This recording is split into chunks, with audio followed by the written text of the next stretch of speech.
Hello there, I am Couch Coop and it is Sunday. You might have recognised the theme song on that intro. This is a top local co-op platformer and sort of runner-gunner list. I think I've got enough really decent games to put 10 of them together. The game that we're looking at the moment, the Mighty Goose, Killer Goose, on Game Pass at the moment. It's a pretty cool, very small indie game, and it boasts couch co-op on a platform run-gun level, but they've really missed a trick by making you that duck. The other player is a duck with a one-egg shot. Not good. You do unlock different characters as you go through the game, but in the opening 2 hours, that's all I've got. Not really a two-player platform run and gunner. Sorry.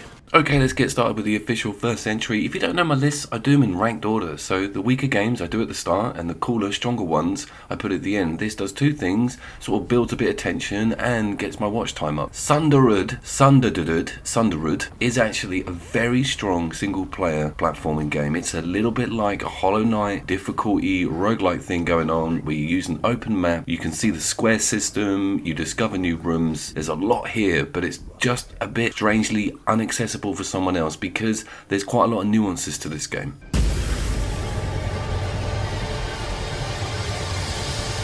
If you've played a game called Blasphemous, you will know the setup with this. It's a quite close-centered, close combat system, and of course you can allow it to sort of float your jump a bit. One of the best things about this game is its enemy design and its level design and its sound and production. I was struggling to find a massive room for a big old fight to show you guys how well it runs when things get busy and how good it sounds, how well animated every single enemy type is. It's a really beautifully made game this. It looks stunning and incredible, but it is a bit hardcore and you will stumble if you're expecting a sort of plotted out simple campaign system. So I think it's important to mention with all of these games is there enough content for you if you've got no one to play on a co-op level with, and this one's probably the strongest of all the lists on a single player level. I love it, and none of that content is shielded away from you when someone else joins the game, and there's on the fly joining, which is also really cool. Okay, it's time for Adventure Pals, and you might think, my god, this is not a better game than Sundered. Well, here's the catch. I think Adventure Pals is a really good pitch for a family or a dad who's got children that don't really get involved in modern games or aren't of the age where they can handle something too complicated. This is so perfect because of its visual level and the noises and flashes and everything just keeps you amused. It's also deep down a really cool and quite grueling in places platformer, so the adult can still have a really cool time dealing with this difficulty and puzzles and stuff, and the kid is going to have a wicked time because it just looks so good and sounds so clean and fresh.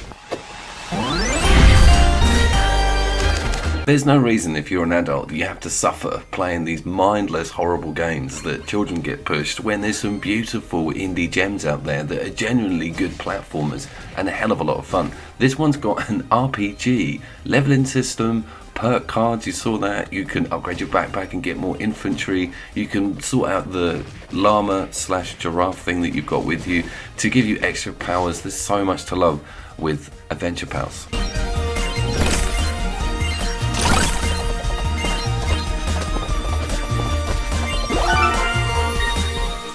Next up we got NGG Plus. This is quite famous, this one with me and my mates. It comes in at 4-player. It's got a bunch of modes including a cooperative, get to the end of the level and everyone help each other, and a competitive, which is so blinding. It's like a race, and Jesus how reach for the lasers of this soundtrack.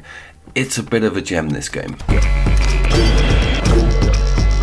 Its simplicity is kind of its genius, and its art style really works, I think, coupled with this really slick UI system. Kind of reminds me a little bit of the original Wipeout, but essentially you're given a puzzle which involves some very intricate platforming. You can set off traps and really ruin the other player's day, and there's this trial and error trying to get to the end before the other one, but of course you'll get reset if you hit a mine or fall foul of some of the awesome traps that there's no way of knowing they're there, so you watch the other player venture off ahead of you, they screw up and you get past them.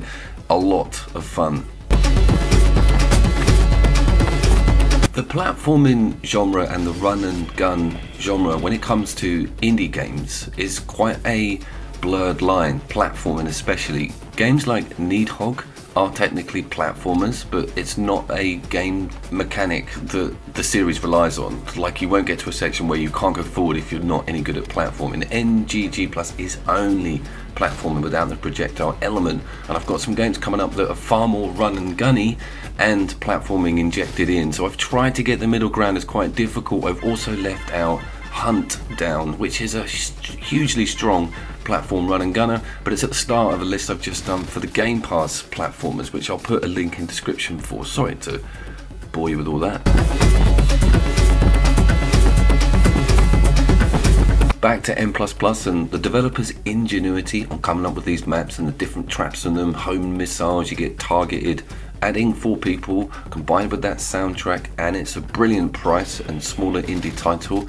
This is totally an awesome platformer. Alright, Super Mutant Alien Assault, this is called. It popped up on a 5mm video probably about a year and a half ago. This doesn't really go away on my gaming calendar because it's a real crunch of so many cool platforming mechanics mixed in with that run and gun idea. I've said before, it's got a Flood vibe to it. That was a game out on the Atari and the Amiga.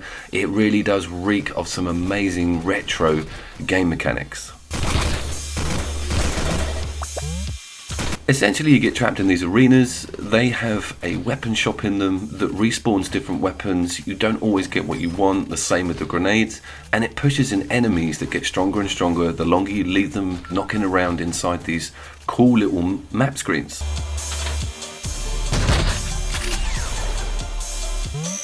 Now here's the hook for me. It always changes up the mission sometimes, or the objective, on the rooms that you get spawned into, and it's got this perk system that's got a roguelike layered element to it, i.e. you keep playing this, you unlock more cool stuff, you even unlock different characters to play. It's also got a very precise bit of coding around the air movement and jumping. It feels so familiar and natural, right down to the millimeter. They've taken that very seriously. So the control that you feel and the familiarity with it almost immediately just makes you want to keep playing it.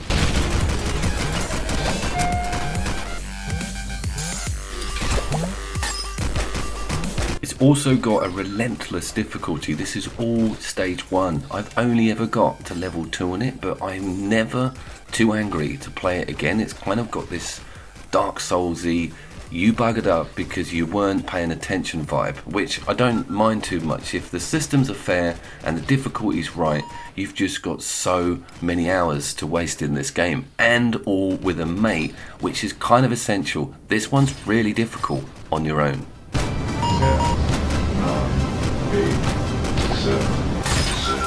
It's now time for Blazing Chrome. Now there's Neon Chrome, Neon Abyss and Blazing Chrome, so quite easily confused these 3 games. This one is quite new. I say it's about 2.5 years old now, but it kind of made a bit of a loud noise for me because it is the Contra that we needed on the PlayStation 4. Agreed?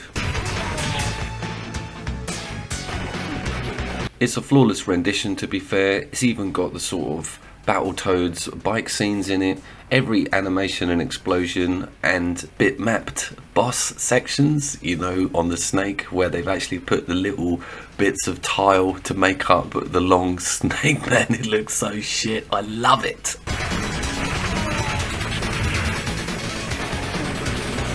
Parallax scrolling everywhere. You've got some great little 16-bit explosion animations. Even the enemy designs are pretty damn cool. It's got a strange down and X, puts you into a prone roll, right, which gives you an invisibility window. You don't go invisible.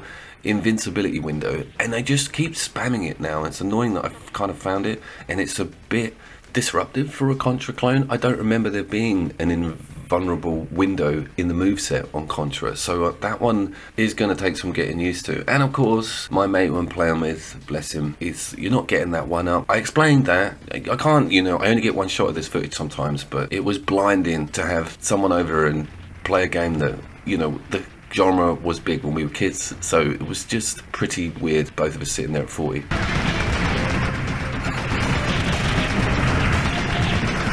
But I think that's half the reason we do it, for the memories, for the nostalgia. This is obviously not one for grandma, and of course the difficulty is just crazy. You get 4 lives and they are well gone if you're not paying attention by the end of level 1. And of course there's a mid-stage boss and the last end of level boss. It is great. I cannot wait to finish this game. It is doable, and it's got some very cool unlockable levels and difficulty types. I think even an extra playable character.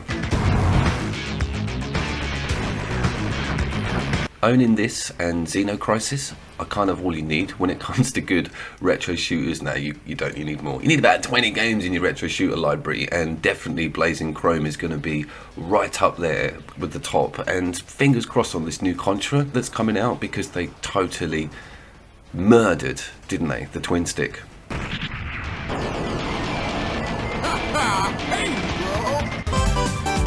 Alright, well, yeah, Grandma might remember this one because it is time for Sonic Mania, which is kind of a bundle pack. A bunch of the original Sonic games are in here, and they're mixed in with some really cool game type options. I'll go through some of that in a second, but let's just get it said and done. What a brilliant idea. Putting on a split screen retro platforming classic that you can have a competitive mode on. Now you might have noticed there's a bit of a pattern emerging here. Anything that's platforming with a competitive element, especially when it comes to racing, speed running, that is my area, and this one, amazing. You're also probably thinking, Coop, you haven't adjusted the aspects. Yes, it has got a genius aspect ratio adjustment on, but we are looking at the flat widescreen version without the banners going down the side to make it a bit more square. I don't know if this is okay. I can kind of cope with it, but it's a lot better having that adjustment. And just to be asked and to have that as a big option at the start of a race was goddamn amazing. Also, can you tell us exactly what we're looking at here? Because some people may have not have heard of this game before, or even know what Sonic is. Sonic was one of the most famous left to right side-scrolling platformers of the 90s. It directly competed with Super Mario, and it was a very strong contender, to be fair. It kind of almost bore its own identity after coming out to try and thwack the Italian plum around the face. But anyway, its selling point was this acceleration system where the game just goes crazy with the frame rate speed and the scrolling speed, because you've turned into a ball and you're using these roller coasters. Basically there's a flow, and you can do a whole level in one beautiful flow, which you would do as a kid with your eyes shut. Doing it now and doing it flawlessly against someone else who's doing it and the screen below you is tense as hell and funny, because you're like, I've got this, and you haven't. One little poke from one of them spikes stops you dead, and you can even die, which sets you back to the start. The frustration goes through the roof. There's a lot of hilarity, a lot of shouting, and a lot of restarting. It's perfect couch co-op platforming.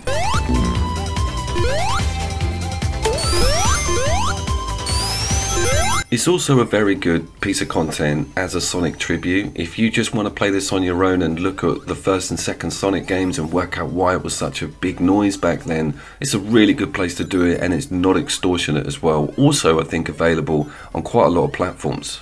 Sonic Mania.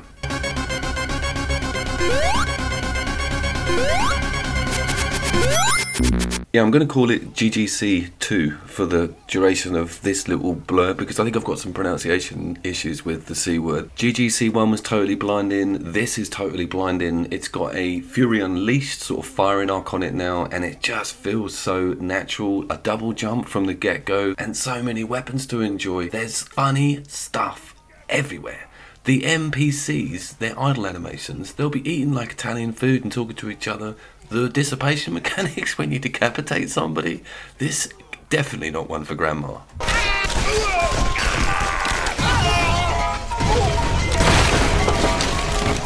What I love about this series is its complete disregard for any annoying puzzles and its focus on just shooting everybody, explosive barrels, loads of ammunition, kicking doors in, rolling around. You got roll on this one, which takes, again, some getting used to. The original GGC is probably worth a look. If you've first time you've ever seen this series, go to that one first, because the content's amazing. It's just the same, but you just don't have that 360-degree arc. You have a locked, I don't even think you have a diagonal, but that still kind of works.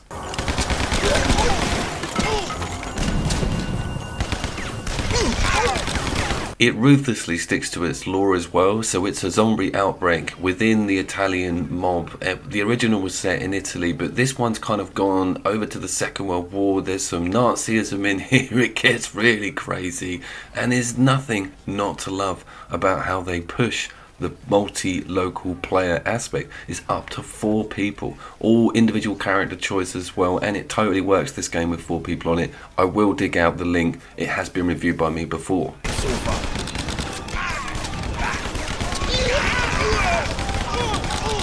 This level we're looking at here, either I'm just really old and I've got too much gaming information in my head, but this is a tribute, I think, to the Untouchables original video game that was based on the film that wasn't actually that bad, but the video game was bloody terrible. But there was one level called The Warehouse, which was like a pyramid. I swear, those boxes and that design, that's a little nod from the developers.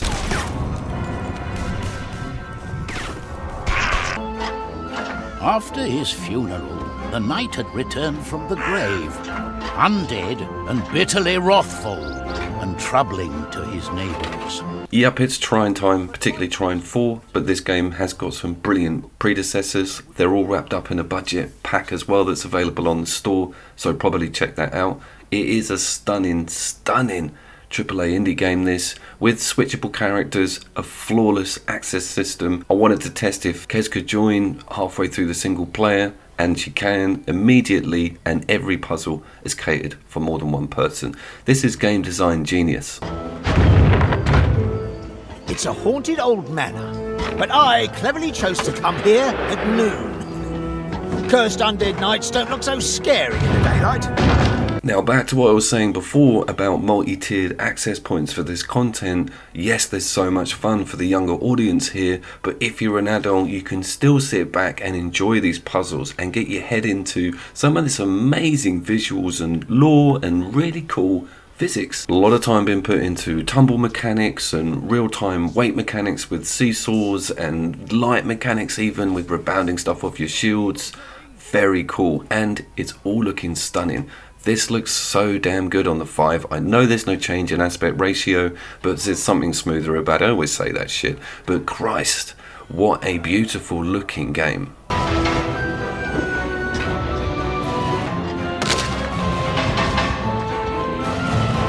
Herein lies the catch for me. It is a puzzler, a pure puzzler. There's not enough combat, there's hardly any, not enough fighting, close quarters. He doesn't really get to use that shield. There's kind of a boss, but I'd love to see a lot more goblins jumping around, and there's a bow and arrow character, but it is a puzzler. It's really there to puzzle. Let us do battle. And with that, it probably is one of the market leaders for local co-op platforming, puzzling fun. Again, narrow window, but this one throws a stone firmly through it and then runs off and denies all knowledge.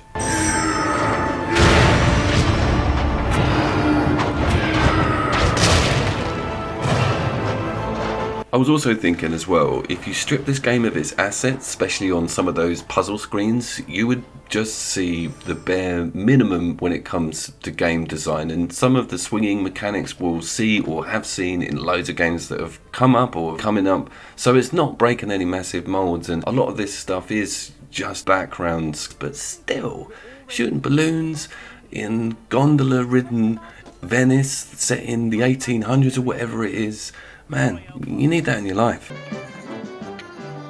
Okay, we're up to number 2, and blimey, it's Cuphead, and yeah, it's not number 1, and Christ, Coop, how are you going to talk your way out of this one? Well, we didn't get this over on the Sony side for bloody ages. That was a joke, okay? So, again, it is also a platform list, and remember, this is very much run and gun. You can't play this game if you're bad at platforming, agreed, but you do need to have your finger on that square button most of the time. So it's kind of not going to get to number 1 because it doesn't purely focus on platforming. I don't think I've won you over.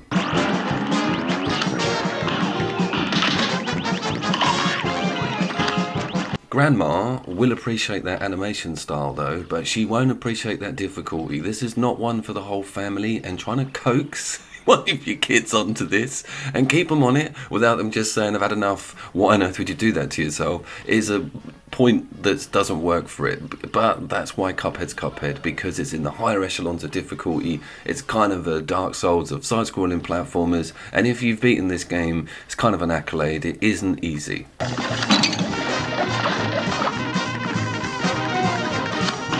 Chad and Gerald Moldenhauer, I think they're called. Two brothers are doing alright in the gaming sphere at the moment, but this is my annoyance. They're not doing anything. This came out years ago. Why haven't they followed it up with like a cool roguelike-y sequel, something isometric? I'm so annoyed that they made millions of it. That's why, and they're just like, sod this, we're done. Cuphead will just keep them in the green till the end of their lives. I'm not jealous. Alright, so I just googled what date this game came out on the PlayStation 4, and you're not going to believe it's 2014. And I hadn't fired it up on my system since 2018, it said. Right, after reinstalling the original version of the game, now guys, you got to sit down for this one. After reinstalling the original version of the game that I hadn't played since 2018, there was not, get ready for this guys, there was not a single update. There was not a single update. You might be like, yeah, because 2014, 2016, no. The base game installed on my system without a single update. I fucking nearly fell over. They don't do that anymore. They used to release games done and dusted, right? Day one. That's gone. That is over. This game is a bastion. What a testament. What a bunch of legends. Rayman Legends. Hopefully I'm not going to go back to my PlayStation 5 and it's going to be 21GB Rayman Legends update installing. I'm pretty sure there isn't anymore because it's got an online leaderboard system on it as well. There was a daily challenge ready for me when I went back in after not playing this game for near on 4 years, and I had a little go, and there were names that had got as far as me, you know, the timed chase scenes, different level switch outs. This game, I got it on the Vita. It is so good.